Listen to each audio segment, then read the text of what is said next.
तो पहाड़ टीवी पर आपका सवाल यही है, उपचुनाव का रिजल्ट किस तरीके से देख रहे हैं। दोनों पार्टियां जो है अपने अपने दावे कर रही है। वही हमने कई बार देखा है कि उपचुनाव का रिजल्ट हमेशा जो है जिस तरीके से देखा जाता है कि जो सहानुभूति जब कार्ड कहीं ना कहीं खेला जाता है तो एक आधार वो रहता है। तो क्या लग रहा है यूकेडी को किस किस कौन इस वक्त जो है बागेश्वर की सीट लेने वाला है, क्योंकि दोनों ही दल सभी दल जो है तमाम तरीके की जो है दावे वहां पर कर रहे हैं। माइक आपका म्यूट है, एक एक करके बात करेंगे प्लीज। जी, देखिए रितिका जी, आपकी इस डिबेट को पूरा उत्तराखंड देखता है और बागेश्वर उपचुनाव है। आकस्मिक हमारे जो मंत्री जी थे चंदन रामदास जी, वो हमारे बीच नहीं रहे। उपचुनाव है और इसमें उनकी पत्नी को टिकट दिया, वो भारतीय जनता पार्टी का अंदरूनी मामला है, इसमें मुझे कुछ नहीं कहना।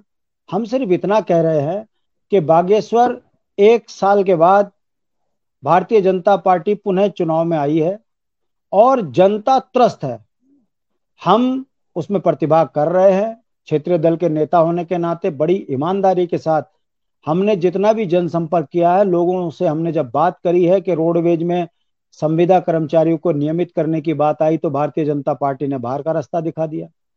जब हमने बात करी लोगों से कि मंत्री जी के रहते हुए वहां के क्षेत्र अधिकारी से लेकर जीएम तक वॉल्वो गाड़ी चलवाने में रिश्तेदारों के नाम से संलिप्त है, रोडवेज घाटे में जा रही है, इसकी जांच होनी चाहिए, कौन रोडवेज के पैसों में डाका डाल रहा है, इस पर जो है मंत्री जी की जो संदिग्ध भूमिका दिखी। कारण मंत्री जी बहुत ईमानदार रहे, मगर उनकी सरकार जिस तरीके से मंत्री के ऊपर दबाव बना के रखी थी, इसको हम मुद्दा बना रहे हैं, जनता समझ रही है। देखिए रितिका जी, आज हम उत्तराखंड के अंदर बागेश्वर चुनाव में मुख्यमंत्री कार्यालय में उपाध्याय जैसा व्यक्ति, महाभ्रष्ट बेईमान, कैसे मुख्यमंत्री का पीआरओ बन गया, उसने हर चीज में कमीशनबाजी शुरू कर दी, इसको हम मुद्दा बनाएंगे। नौजवान बच्चों पर लाठीचार्ज होता है, बेरोजगारों के ऊपर मुकदमे लगते हैं 307 के। ये लोकतंत्र में कैसा तरीका है कि नौकरी मांगने वाले मूल निवासियों को लाठियां पिल रही हैं और बाहर वालों को यहाँ सरेआम नौकरियां मिल रही हैं। एम्स के अंदर 600 लोग भर्ती कर दिए, ऐसे ही हर विभाग में बिहारी ओम प्रकाश ने भर्ती कर दिए। आखिर इसका अंत कब होगा? प्रेमचंद अग्रवाल अपने रिश्तेदारों को नौकरी देगा तो गोविंद सिंह कुंजवाल अपनी बहू से लेके बेटे तक को नहीं बख्शेगा नौकरी देने में। तो उत्तराखंड राज्य मांगा किस लिए था, हम इसको मुद्दा बना रहे हैं। भाजपा कहती है बेटी बचाओ बेटी पढ़ाओ, यहाँ अंकिता की हत्या हो रही, भाजपा का उसमें नाम आ रहा है, उस पर अभी तक न्याय के लिए हम लोग सड़कों पे आंदोलन कर रहे हैं, इसको हम मुद्दा बनाने की बात कर रहे हैं। महंगाई की हालत यह है कि गांव में 5 किलो आटा 5 किलो चावल तो आप दे रहे हो, मगर तेल 210 रुपए का है, हल्दी महंगी हो गई, जीरा महंगा हो गया, मिर्च महंगी हो गई। जब हम हिसाब पूछ रहे हैं लोगों से तो लोग कह रहे हैं हमारी रसोई 10 से 12 हजार की होगी, बच्चे मुश्किल हो गए। जब हम ये पूछ रहे हैं कि मनरेगा की दिहाड़ी मिली है, उसने कहा 8-8 महीने हो गए काम कर रहे हैं, दिहाड़ी नहीं मिल रही।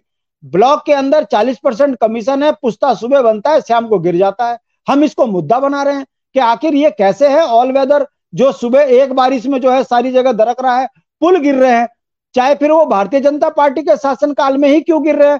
खंडूड़ी के टाइम पर, निशंक जी के टाइम पर रुड़की में पुल गिरता है, श्रीनगर में पुल गिरता है, उत्तरकाशी में पुल गिरता है, गौला में पुल गिरता है, और वर्तमान सरकार के समय पर आपको थानों का पुल गिर जाता है और आपका जो है एयरपोर्ट जाने वाले पुल दरक रहे हैं। ये पुल 6-6 महीने में दरक गए, इसको हम मुद्दा बना रहे हैं। सवाल इसने इस ये नहीं है कि हम किसी सरकार के खिलाफ, हम ये कह रहे हैं कि हम उत्तराखंड के मूल हैं और यहाँ के क्षेत्रीय दल हैं, बिना मुद्दों के हम राजनीति नहीं करते, हम इसको मुद्दा बना रहे हैं। भ्रष्टाचार का आप देख लीजिए रितिका जी, पूरे दिन अखबारों में छपा पड़ा है। अगर अब छात्रवृत्ति घोटाला, और किस घोटाले की बात ना करें, 40% ब्लॉक में चल रहा और मुख्यमंत्री के यहाँ तो सरेआम चल रहा है, खनन में घोटाला, शराब में घोटाला, हम इसको मुद्दा बना रहे हैं। उत्तराखंड कर्मचारी बाहुल्य क्षेत्र है, पुरानी पेंशन खत्म कर दी 2005 में भाजपा ने। पूरे देश के अंदर नौकरियों के साथ साथ पेंशन होनी चाहिए, विधायक एक दिन बने तो पेंशन, और कर्मचारियों की पेंशन खत्म, इसको हम मुद्दा बना रहे हैं। हम सेना में अपनी गर्दन कटाने वाले लोग हैं, मगर सेना में तुमने अग्निवीर बना के हमारे सेना के नौजवानों का हक भी छीन लिया। वहां पर अग्निवीर बना के 4-4 साल में आप उनको बॉर्डर में मरने के लिए छोड़ देंगे, ये हमारे साथ अन्याय है, हम इसको मुद्दा बनाएंगे।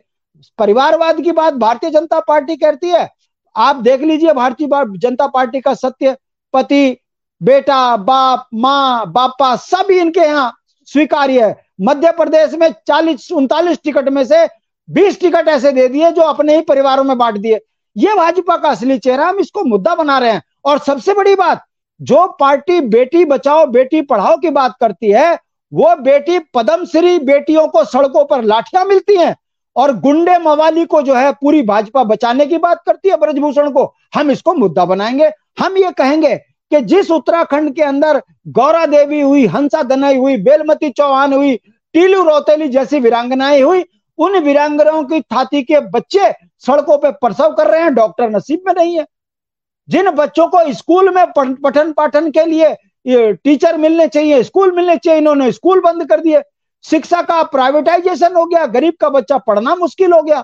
आपने हॉस्पिटलों के अंदर पेट दर्द में 10-10 लाख रुपए के इलाज हो रहे हैं, और सरकारी हॉस्पिटलों में दवाइयां नहीं है। ये मैं नहीं कह रहा हूं, इनका प्रमुख डॉक्टर इस चीज को कह रहा है। मैं बात को खत्म कर रहा हूं। मेरा कहने का मतलब है, आपके यहाँ 45 मिनट की डिबेट में केवल चिल्लमपो इधर उधर की बात हुई, किसी ने ईरान की बात करी, किसी ने कुरान की बात करी, मगर बागेश्वर में उत्तराखंड के हक हकूकों के लिए तीनों पार्टियां, चारों पार्टियां चुनाव में जा रही है। चुनाव में मुद्दे क्या होंगे, इस मुद्दे पे कोई बात नहीं कर रहा है। ये बता लगता है कि भारतीय जनता पार्टी पैसे के दम पर, सरकारी मशीनरी के दम पर उत्तराखंड को लूटने का प्रयास कर रही है। ये होने नहीं देंगे। मुझे विश्वास है कि उत्तराखंड की महान जनता अगर इस बार अपने मत का दान करने जाएगी, तो वो क्षेत्रीय मुद्दे, अपने बच्चों की बेरोजगारी, और ये एक मौसम में जिस तरीके से पहाड़ दरक रहे हैं, लोग दब के मर रहे हैं, ये बताने के लिए काफी है कि भाजपा कांग्रेस के नेताओं का क्षेत्र से सुपाड़ा साफ होगा। इनका कोई विजन नहीं है। कल तक जो आम आदमी पार्टी में रहकर भाजपा को गरिया रहा था, कांग्रेस को गरिया रहा था, अब वो जिंदाबाद, सोनिया गांधी जिंदाबाद। ऐसे ही भाजपा का हाल है। जो कल तक कह रहे थे कि परिवारवाद नहीं होना चाहिए, वहां वो माननीय विधायक, जो पूर्व विधायक है, उनकी पत्नी की जय जयकार कर रहे हैं। अरे गृहिणी है भाई, उसको राजनीति का कोई ज्ञान नहीं है, मगर क्या करें। ये तो मृतक आश्रितों में भी भाजपा लाभ लेने के से पीछे नहीं हटती, और हम इसको मुद्दा बनाएंगे कि आखिर भारतीय जनता पार्टी बागेश्वर चुनाव में मुद्दों पे बात करे। मगर ये जो कभी कश्मीर, कभी मुसलमान और कभी इंदिरा, ये जो तरीका है, ये पता हम जनता को बताएंगे कि ये बेमुद्दे के उत्तराखंड की जनता को लूट रहे हैं। ये आकंठ भ्रष्ट और बेईमान पार्टी है। इसके जाल में ना फंसे, और अगर फंसेंगे तो आपके गांव की उदासी, गांव का पलायन कोई रोकने वाला नहीं है। आपके बच्चों का भविष्य बर्बाद करने वाली ये पार्टी। और मेरा विश्वास है, मैं राज्य आंदोलन से निकला हूं, मेरा विश्वास है कि उत्तराखंड की जनता एक बार पुनः एक मुठ और एकजुट होकर उत्तराखंड के लिए, उत्तराखंड क्रांति को मजबूत करेगी। ये मेरा विश्वास है।